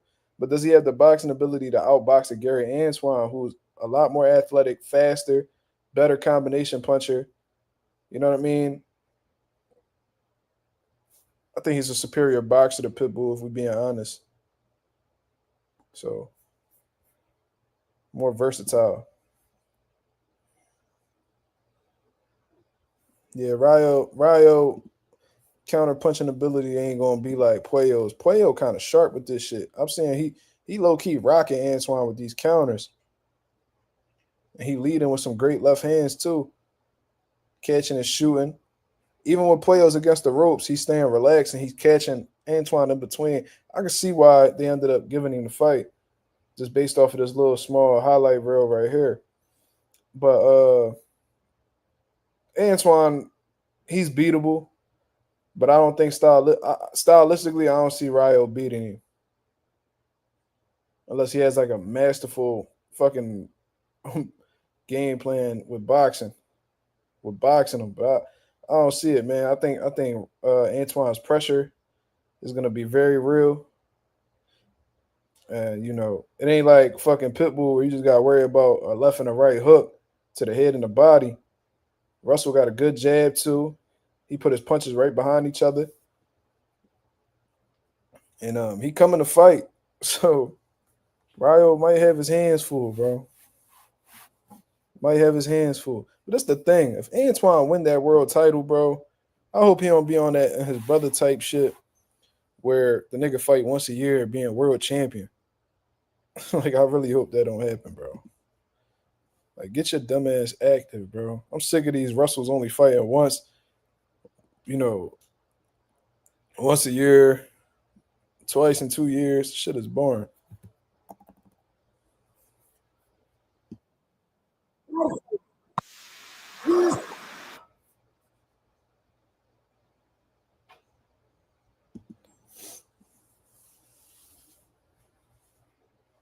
Yeah, I think what stood out the most in Puyo's fight. 'Cause I haven't watched it since it happened live. It was really the catching and shooting. That shit froze Russell a lot throughout the fight and had Russell second guessing. Whenever Russell got a little bit too reckless, you're catching with some hot shit.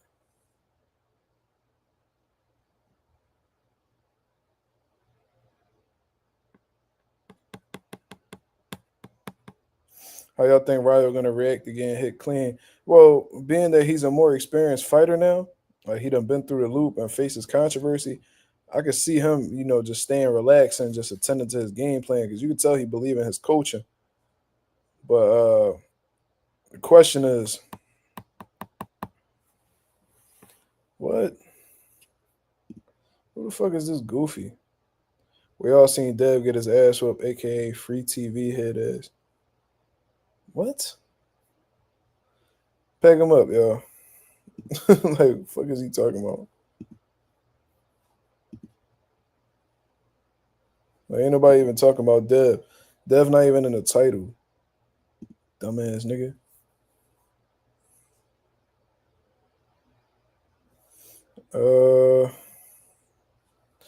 Yeah, Ryo might get frustrated. He might get overwhelmed for real, for real. He might. Antuanne with the type of style that he has, the type of aggression and volume he has, he might just have Ryo say fuck the game plan and just try to trade with him. That's where he might end up getting hurt. Yeah, man. The fucker. Hate this dumbass cat. James says, do you play video games? Have you tried Undisputed? If so, you should try playing some of your subscribers on live stream. Think it'll be fun. That's actually a great idea, James, but unfortunately, I don't have a game system right now. I have a PS5, but for some reason it's not turning on. I had to get it sent over to a shop to see if it's actually fixable. I had a PS4 in the past, but unfortunately, I no longer have it. So definitely got to get a game system. But as soon as I do, I'll definitely interact with my subscribers and play. That should definitely be dope. Yeah, I mean, that shit y'all might see another side of me because I am very competitive. You might see me snap on this John, talk crazy. Yeah, I mean, but yeah, I would love to do that, James. That's actually a great idea. But I've never played Undisputed. Y'all gonna have to give me some time with that so I can figure out, you know what I mean, my niche in the game. But when I was playing games heavy, it was really 2K. When I was a young boy, I was pretty good at 2K. Used to love playing my career. UFC. I was a heavy UFC bull. Then all the other shit was just regular. Like I loved Assassin's Creed back when I had the 360. I used to love those missions. Saints Row. I remember remember Saints Row. Shit. Heavy GTA bull growing up. Heavy GTA bull. You know what I mean? Um Vice City. The first Grand Theft, I think it was like Grand Theft Auto 3 that came out. That was the first joint I played. Then Vice City, San Andreas, I was hooked on, bro. Niggas can bro, I still when I had my PS4 last year, um, still was playing San Andreas. Still was playing San Andreas, bro. Um, that's a classic right there. You can't that's one of the greatest games to ever be made, in my opinion. Um, yeah. I mean, I haven't really played like video games since like the pandemic, bro. I just be so busy, cause like you gotta really see how I move throughout the day. Like I'm at my job 7 to 8 hours, right? You know what I mean? No, I was never a Fortnite boy. I fucking suck, bro. Shooting games, I was terrible at. Call of Duty, all that. I can never play well. My girl is pretty nice though. She a gamer for real. What was I saying? Forgot what I was saying. But yeah, I ain't really played a game since the pandemic, for real, for real. Yeah, Bud and Canelo, it seems like that's locked in, y'all. Seems like that's locked in. That's happening for sure.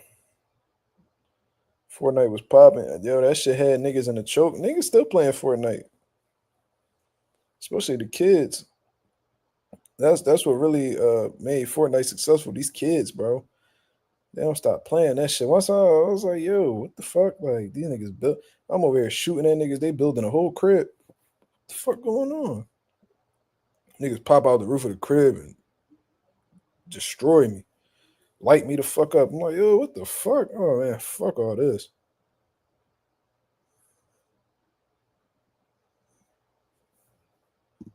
HBO Gmail says, funny how Bill latest post on Instagram is him talking about Ryan. And all you see is Devin in the back. Like, you tell him, daddy. LMAO, Devin a pillow fist, no power. Your mom got a whole lot of power with her throat, though. You know what I'm saying? Your mom, you know what I mean? Your mom got a whole lot of throat power, so I see that you know what I mean? I see why you got a problem with that. You feel me? Cause I know you coming on here to just troll niggas. Your mom throat got a lot of power. You know what I mean? She on that devil vacuum type of time. You feel me? So I know you would know something about power. So I appreciate it, HBO. You know what I'm saying? In terms of Bill's latest post on Instagram, is his latest post on Instagram. So why wouldn't he be the one talking on his latest post on Instagram? He not on Devin Haney's page, posting on Devin page. He's posting on his page. So why wouldn't he speak on his own fucking platform? These niggas is weirdos, bro. They got a weird obsession with Devin Haney. A lot of self hate in the air. Devin gets so much hate. I spoke about that earlier, bro. A lot of these niggas ain't had dads that either what they had dads that either wasn't there for them or ain't give a fuck about them. So whenever if you peep, they always throwing shade at Bill. It's like, bro, I know what it is, bro. You know what I mean, niggas who had fathers in their life tend to not, be as critical about Bill. Yeah. Yeah, you watching their pages. You like something about them. Cause I know whenever I don't like something, I don't tune into it. Like 95% of these YouTube niggas. Secret dance move. It said boo Stanionis not close to being finalized. Please don't listen to the channels who click bait. Well, I spoke to somebody outside of Blue Blood, and from what I heard, it is being finalized, and the rumors are true. So you know what I'm saying? You entitled to believe what you want to believe. The truth will come out in due time. But I'm not putting this post up or making this title just based off of what Blue Blood said. Um, I said it based off of the people that I've spoken to who are close to Jaron Ennis. April 12th is the date that they're talking about. Atlantic City is the location that they're talking about. So I'm gonna come up on here and I'm gonna talk to the people about it. Cause I got more than one source telling me this.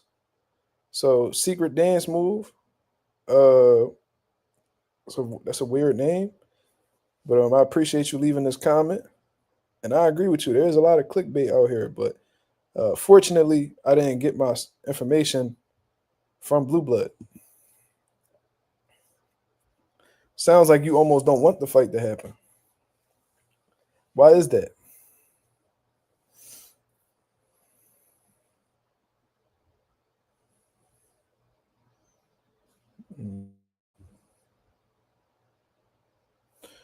Dance move. We said that at the beginning of this video, man.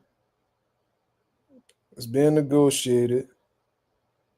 It's never legit until it's official. Okay. We said that already. We spoke on that already.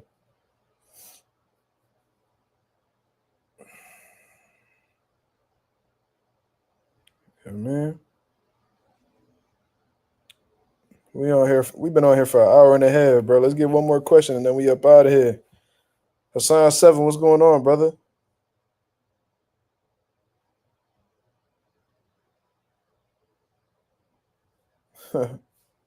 Hassan 7 talking the truth over there. Shout out to Hassan.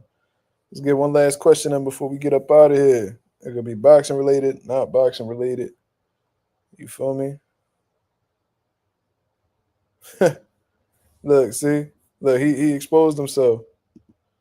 He said, I don't care either way. Boost is a hype job, so getting exposed soon enough anyways. All right, that's your opinion, brother. Like I see why you so quick to just shoot down them rumors because you low key don't want Boost to be in that position where he proves he's not a hype job. So I mean, it just sounds like you a hater.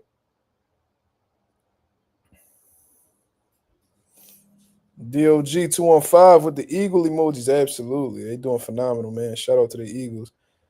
My boy Gilly got the city hype. Dancing with his motherfucking with his Eagles. What is that? Like a Can-Am? What the fuck? Like a Polaris? I don't know what he got. Great Gambino with the Bills emojis. Oh shit. Oh shit. You know how much misery it gotta take to go out your way to go on somebody's channel and just hate? Take the time to really sit there and type something because you filled with hate. You know what I'm saying? Shit crazy. Niggas done been through a lot, man. You know what I mean? But if I grew up with horror moms like y'all did, I'd probably be miserable too. You know what I mean? Can't even sleep at night without hearing your mom getting her shit plowed. You know what I mean? And it ain't the same nigga from last week. Like I get it. You done been through some shit, my brother. It's not that I don't like boots. I hate them. Oh yeah, man. How about your secret dance move just be the moonwalk and get the fuck up out of here, nigga? Just waiting for you to say that shit. Go ahead and electric slide your ass out my comments. Fuck nigga. Fuck wrong with you? Secret dance move. Fuck out of here. Dickhead. I was just waiting for him to say it.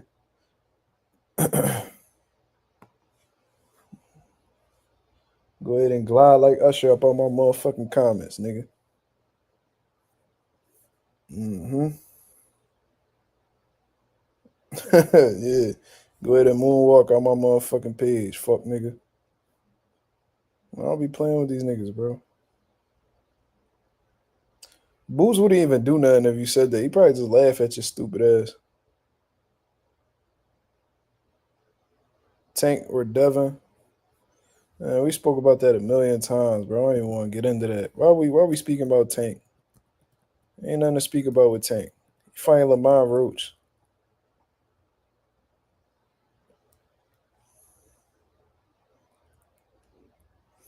Who cares about Tank? Nigga on social media cursing somebody out right now. Not wanting to get that call from Turkey Al-Sheik because they gonna make him fight niggas he don't want to fight. That's the thing. Oh, he loyal to Al Heyman. Oh, Turkey Al-Sheik just came out here and said that PBC one of his partners. What's going on? PBC locking the deal with Turkey Al-Sheik. You might shit yourself, nigga. You know what I mean? No wonder why you probably gonna retire, cuz.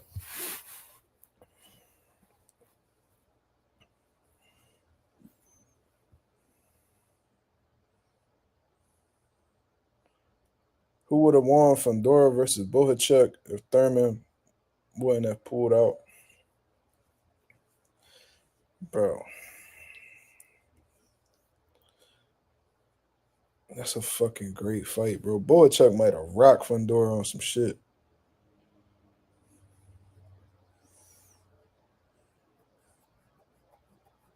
I don't know. That's a great fight, though. That would have been a war. Bohachuk probably would have broke Fandora up, though. I ain't gonna lie. Fandora would have tried to fight mid, close range with Bohachuk. He would have got chopped up. Bohachuk just fucking heavy handed. He's strong as fuck. Probably would have stopped Fandora for real, for real. Yeah, like we gotta stop talking about Dev and Tank. Dev about to move up to 47. It's a wrap. We better off just talking about fucking Boots and Dev. It seems like that's more realistic than Tank and Dev right now. I mean, it is what it is. Yeah, Bohachuk probably would have stopped him. You think Earl finna fight again? Yeah. I just think that, like he said, because I never known Earl to be a liar. You know what I'm saying? He said he's trying to give us the best him. So based off of that, and he said that he trying to come back, he not coming back till he ready. So letting you know that he's not his best self right now, and he's not ready. So, you know what I mean? I don't know what it'll take for him to be himself and be ready, but we gonna have to be patient with this one. Obviously, you know what I mean? Side motion says Spence is done. He might be. You know what I mean? But I don't think Spence gonna go out like that. You know what I mean? Unless he just come out and be like, yo, you know, it is what it is, I'm done. I don't think it's over yet for Earl. I don't think he got much left, but I don't think this is it.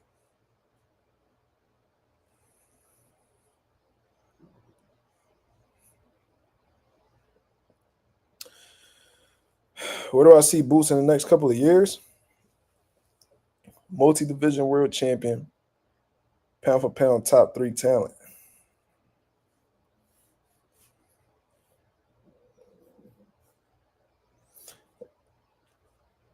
I think that's pretty simple.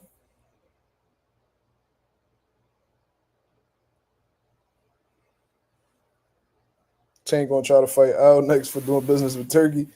That's Tank worst fear, bro. Like, you see Turkey out the sheet coming, he making all these niggas fight each other. Tank don't want to fight nobody, bro. This nigga just want to stay in his lane, make his little money. You know what I mean? And get the fuck out. He don't want nobody that's gonna be, capable of taking his O. Turkey out the sheet be like, yo, because Tank want to have that privilege of just picking whoever he want to fight. You know what I'm saying? Turkey Al Sheik don't give you that. He give you the bag you looking for, but you gotta fight who he wants you to fight. You know what I mean? There's pros and cons. You're gonna get a nice check, but you ain't got no say so on who you fight. We telling you who you gonna fight, and it's either you gonna take this bag or you not. And Tank don't like that shit. I mean, and typically when niggas move like that, where they need all the power, they don't really believe in themselves. Something in me says I want to compete with Turkey. Well, he's already done business with Turkey. He's already worked with Turkey. Turkey considers PBC a partner. What does that tell you? What was that last tweet from Turkey Al Sheik, man?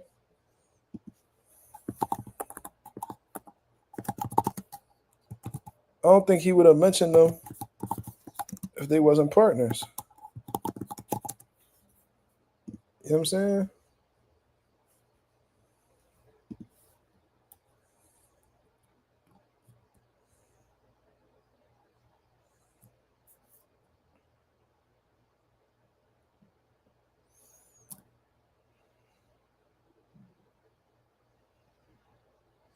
I'm just looking for that tweet, y'all. Give me 1 second.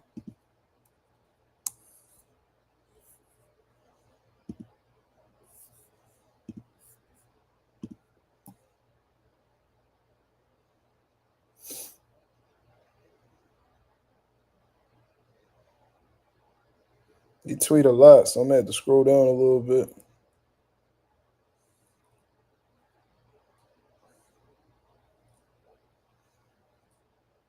Shit. This nigga been tweeting all day.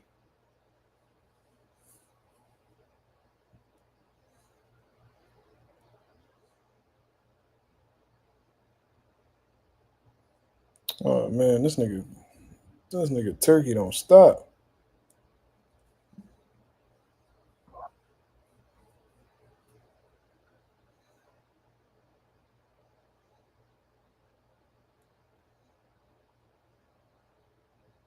Man, never mind. This nigga Turkey be tweeting all day. I'm cool. I ain't about to keep scrolling down this shit.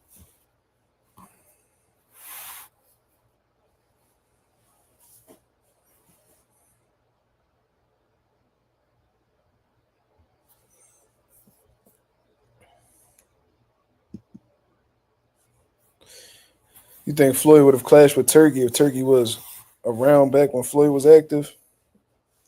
Not necessarily. I don't think they would have clashed. Um, they might have clashed in terms of like opponent selection and shit like that. Because that's the thing. Turkey Al Sheik don't got kiss no fighter's ass. You know what I'm saying? Like these promoters do. You know, like Eddie Hearn used to talk shit about Canelo being a drug cheat that started working with Canelo. He got to kiss Canelo ass. You know what I'm saying? Because he not going to make that type of money with anybody besides Canelo. And he in the business to make money. Turkey Al Sheik don't give a fuck to make money off of boxing. You know what I mean? These niggas ain't nothing to him. You know what I'm saying? He a boxing fan. He want to make big fights and that's it. He not in it to make money. So his approach different. You know what I'm saying? So he don't got to kiss no fighter ass and be like, oh, let me just stay on his good side because if not, I ain't going to make no money with him. He on some shit where it's like, nigga, if you want this money, this who you going to fight. And it's either yes or no. So they might have had a little, a little problem. But if he would have named an opponent that Floyd would have liked, I'm sure they would have did business. I think the only thing they probably would have had trouble with is opponent selection. Cause Floyd gonna fight niggas whenever he feel like fighting them. That's even if he fight them at all.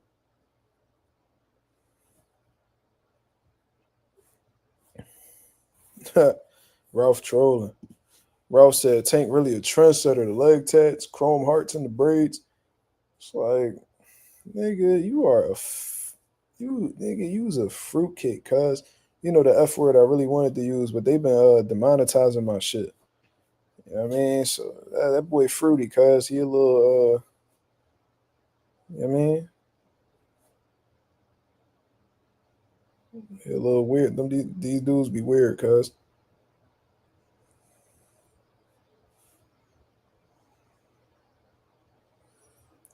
That man was typing that shit, getting moist. Yeah. That boy was typing that shit, getting excited. That nigga hear Tank name and his ass get wet. Ooh-wee. These niggas funny, bro. This nigga's funny, bro.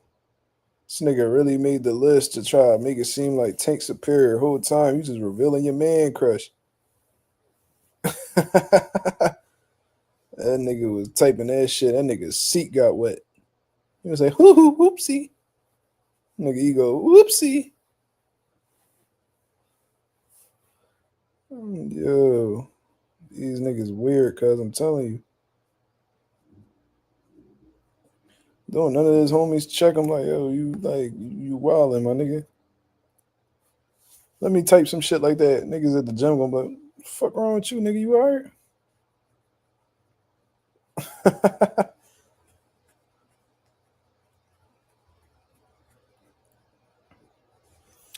No, Crawford can't beat no better beef. Great Gambino. Come on, man. But James Common says, just like NFL and NBA, there needs to be financial advisors for boxing. I think fighters be money so they can still fight. CTE is real. I agree with that 1,000%. I definitely think there needs to be something that's set in stone. And hopefully Turkey Al Sheik does this, man. Hopefully he just not, just hell bent on making big fight. Hopefully, like, he really cares for the sport, how he says personally. And besides investing in media outlets like Ring Magazine and buying social media accounts and shit like that, man. Hopefully, Turkey Al Sheik finds it within him to really create some type of, how can I say this, structure in boxing where like there's a union. Champions are getting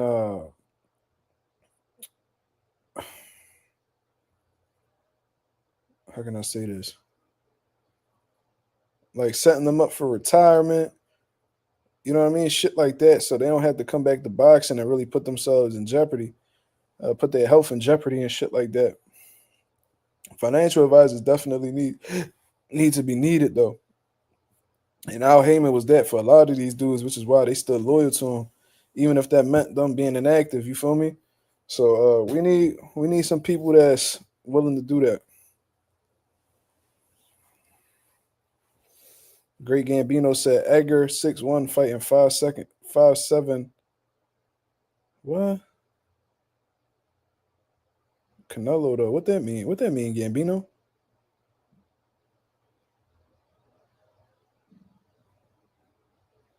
This ain't height classes, this is weight classes, guys.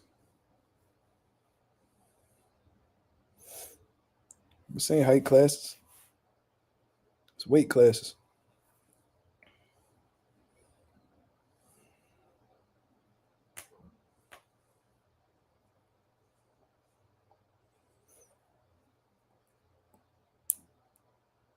Yeah, pension. Yeah, we definitely need some type of pension set in place for boxers. All that, bro. You know what I mean? And if fucking boxers, if they need jobs after boxing, like commentary, that shit should be available for them. You know what I mean? Get them in position to learn how to be judges, learn how to be referees and shit like that, bro. Imagine if they did height classes. That would suck. Because a lot of these niggas ain't the same height.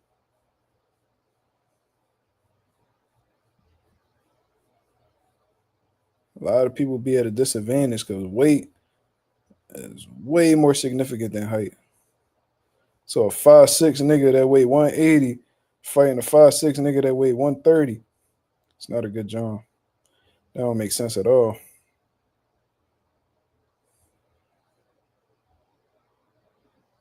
Anonymous, I agree with you, brother. I was never a fan of this fight. But what can we do, man? What can we do?